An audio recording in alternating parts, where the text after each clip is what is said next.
ఎప్పుడైనా మనం చేసే మంచి పనుల మూలంగా దుఃఖం లభించి ఇంకొకరికి వారు చేసిన చెడు పనుల మూలంగా సుఖం లభిస్తే మనసుకి తప్పకుండా అనిపించవచ్చు, అలా సత్కార్యాలే చేయడం వల్ల, ధర్మాన్ని అనుసరించటం వల్ల కలిగే ప్రయోజనమేమిటి అని. కానీ దుష్టాత్ములకు ఏమి లభిస్తుందో ఎప్పుడైనా గమనించారా? దుష్టకార్యాలు తలపెట్టే వారి హృదయం ఎప్పుడూ అల్లకల్లోలంగా, ఎంతో చిరాకుగా ఉంటుంది. ఆ మనసులో అనుక్షణం కొత్త కొత్త సంఘర్షణలు ఉద్భవిస్తుంటాయి. అపనమ్మకం వారిని జీవితాంతం వెంటాడుతూ ఉంటుంది. ఇదేనా సుఖమంటే? అయితే ధర్మ మార్గాన నడిచేవారు, సత్కార్యాలు చేసేవారు, సచ్చీలురైన వ్యక్తుల మనసులు సర్వదా ప్రశాంతంగా ఉంటాయి. పరిస్థితులేవి వారి జీవన గమనంలో బాధాకరంగా ఉండవు. సమాజంలో గౌరవ మర్యాదలు, మనసుకి సంతోషం లభిస్తాయి వారికి.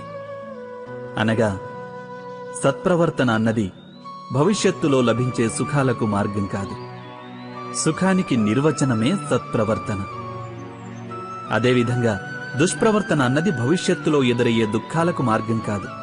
అధర్మం చేసిన క్షణమే అది దుఃఖాలను ఉత్పన్నం చేస్తుంది.